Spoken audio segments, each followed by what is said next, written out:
Olá, sejam muito bem-vindos ao nosso devocional. Estamos hoje no terceiro dia, falando sobre Gênesis. Aqueles que ainda não acompanharam os 2 vídeos anteriores, então vai lá, acompanhe o primeiro, o segundo e agora este terceiro aqui, que estaremos falando sobre Gênesis, do capítulo 6 ao capítulo 9. Quero convidar você também para nos acompanhar no YouTube. Inscreva-se, André Cageu Oficial. Semanalmente, 3 vídeos eu trago para você. Segunda, quarta e sexta. Esses vídeos, eles têm conteúdos que trazem para a sua saúde mental, espiritual e emocional. Benefícios que vão fazer você, de fato, ser diferente e ver a diferença neste ano que estamos vivendo. Então, André Cageu Oficial no YouTube, inscreva-se, ative o sininho para receber as notificações dos nossos conteúdos e não esqueça de compartilhar, tá certo? Bom, o que me chamou a atenção no livro de Gênesis 6, 7, 8 e 9, na meditação que eu fiz neste dia. Eu escrevi e pontuei aqui 8 questões que me saltaram aos olhos e que eu quero compartilhar com você. Quero também pedir que você compartilhe comigo o que lhe chamou a atenção, escrevendo nos comentários aquilo que você leu, que você meditou. Nós estamos aí num plano de leitura anual, né? Por isso, estamos no livro de Gênesis. E falando sobre Gênesis capítulo 6, o versículo 2, ele chama atenção para um detalhe que muitas pessoas ficam com dúvidas e não entendem. Quando fala, vendo os filhos de Deus, que as filhas dos homens eram formosas, tomaram para si mulheres, as que entre todas mais lhe agradaram.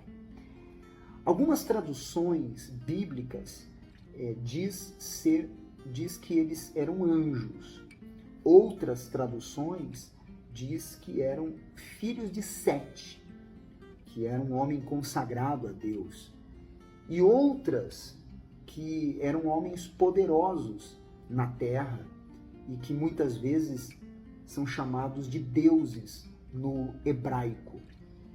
E muitas pessoas, elas que acompanham as nossas transmissões, as nossas mensagens, sabem que, na verdade, isso são detalhes, né? E o mais importante é você buscar se aprofundar naquilo que, de alguma maneira, vai beneficiar na sua vida nos dias de hoje.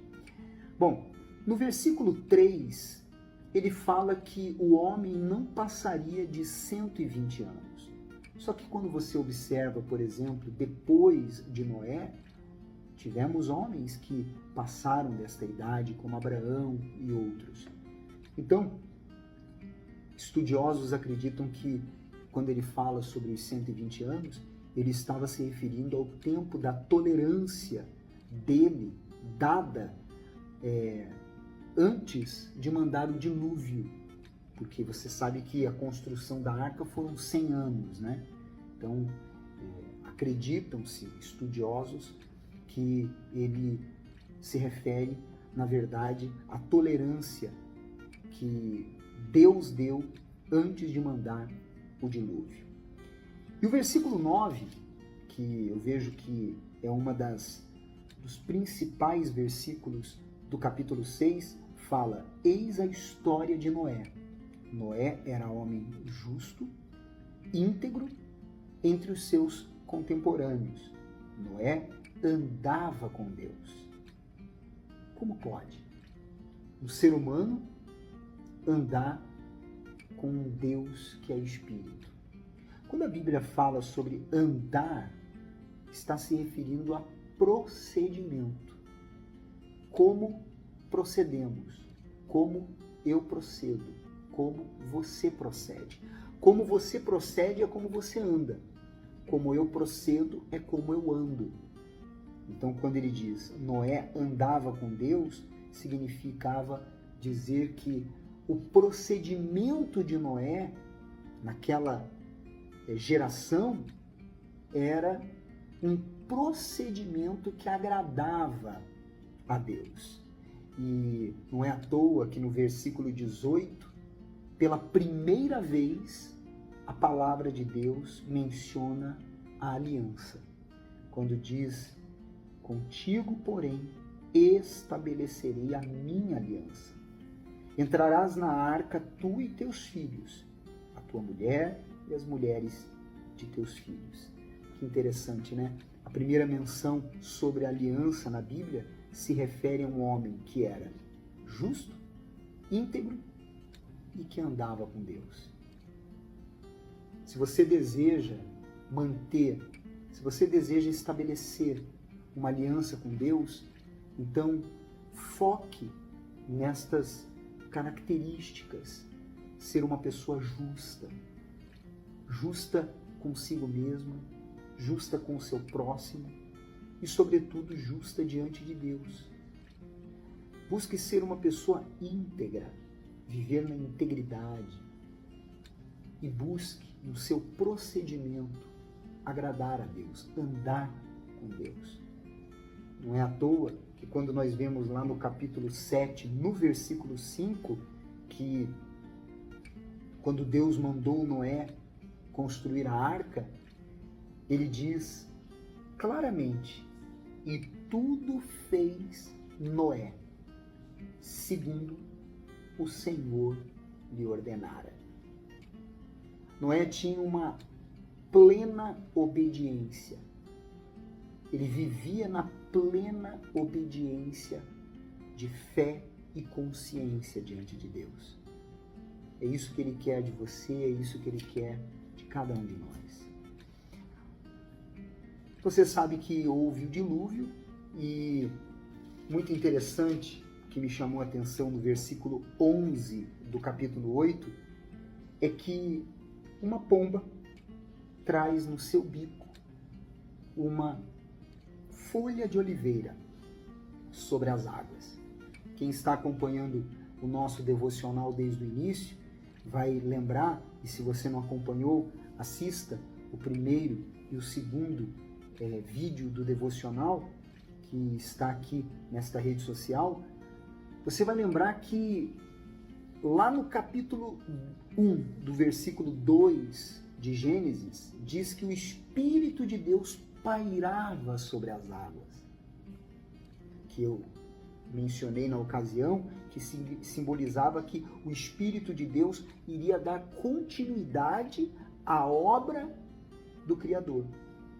E agora, novamente, uma folha de oliveira que simboliza o Espírito Santo na boca de uma pomba, no bico de uma pomba, melhor dizendo, que simboliza também o Espírito de Deus, o Espírito da paz, pairando sobre as águas, mostrando que a obra do Criador seria dada continuidade.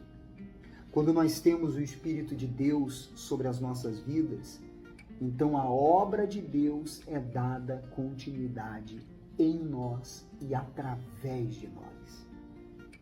Você deve almejar e buscar isso com todas as suas forças. No capítulo 9, finalizando a nossa meditação, o que me chamou a atenção no versículo 13 ao 17 é quando Deus ele fala sobre o arco. Observe esse detalhe, arco, não arco-íris. Ele chama de arco na Bíblia, no texto original. Veja que interessante, né?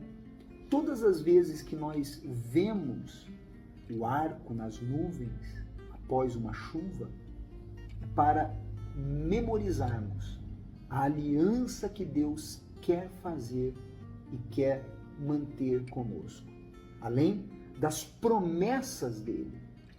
Todas as vezes que você olhar e ver o arco nas nuvens, lembre da aliança com Deus. Lembre das promessas de Deus, porque Deus, ele se lembra que ele firmou uma aliança e fez promessas. E para terminar, do versículo 22 ao versículo 25, algo marcante aconteceu. Noé se embriagou e Cã desrespeitou Noé. Esse é um ensinamento muito interessante a todos os pais e a todos os filhos. Independente do seu pai lhe dar algum mau testemunho, mau exemplo, ter um mau comportamento, isso não lhe dá direito de desrespeitá-lo. Porque existe uma promessa, um mandamento com promessa que diz: honra teu pai e tua mãe. E este mandamento, ele está com promessa sobre ele. Estudos afirmam que aquela atitude de Cã comprova de que ele tinha uma tendência, uma essência de uma pessoa pervertida. Tanto que os cananeus, Canaã surgiu de Cã, os cananeus, eles eram pessoas pervertidas sexualmente. Eles cultuavam as genitálias, fazendo inclusive amuletos delas, amuletos grandes, e além de outras perversões. Acredita-se tendo aprendido com o seu pai Cã, que tinha essa essência. Isso é a importância dos pais darem exemplo aos seus filhos e a importância dos filhos respeitarem os seus respectivos pais.